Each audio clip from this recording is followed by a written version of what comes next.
तमिलनाडु में गौ हत्या पर पूर्ण प्रतिबंध के मुद्दे ने अब एक बड़ा कानूनी रूप ले लिया है। तमिलनाडु की विजय सरकार ने मद्रास हाईकोर्ट के उस आदेश को सुप्रीम कोर्ट में चुनौती दी है जिसमें राज्य भर में गौ हत्या पर पूरी तरह से रोक लगाने का निर्देश दिया गया था। राज्य सरकार का तर्क। राज्य सरकार ने सुप्रीम कोर्ट में दायर अपनी याचिका में कहा है कि मद्रास हाईकोर्ट ने पूर्ण प्रतिबंध लगाकर अपने कानूनी अधिकार क्षेत्र से बाहर जाकर काम किया है। सरकार का तर्क है कि यह आदेश तमिलनाडु पशु संरक्षण अधिनियम 1958 के प्रावधानों से मेल नहीं खाता।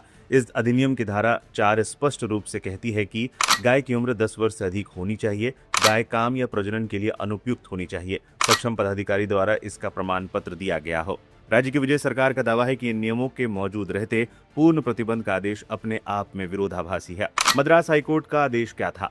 अब आपको बताते हैं कि मद्रास हाईकोर्ट ने असल में कहा क्या था। 27 मई को जस्टिस GR स्वामीनाथन और जस्टिस V लक्ष्मीनारायणन की खंडपीठ ने राज्य के मुख्य सचिव और वरिष्ठ पुलिस अधिकारियों को सख्त निर्देश दिए थे। कोर्ट का साफ कहना था, बकरीद या किसी भी अन्य दिन किसी भी गाय या बछड़े की हत्या न की जाए। पशुओं का वध केवल निर्धारित बूचड़खानों में ही होना चाहिए और अधिकारियों को इसका सख्ती से पालन करवाना होगा।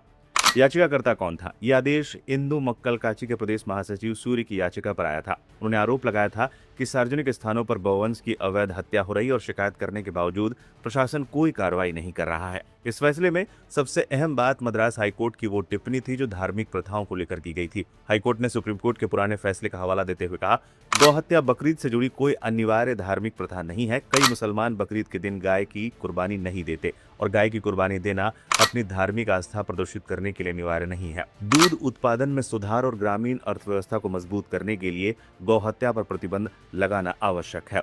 अब ये पूरा मामला देश की सर्वोच्च अदालत की चौखट पर है। देखना दिलचस्प होगा कि सुप्रीम कोर्ट मद्रास हाईकोर्ट के पूर्ण प्रतिबंध के फैसले को बरकरार रखता है या फिर तमिलनाडु सरकार की दलीलों को मानते हुए उसमें कुछ ढील देता है। इस पूरे मुद्दे पर आपकी क्या राय है? कमेंट बॉक्स में जरूर बताएं।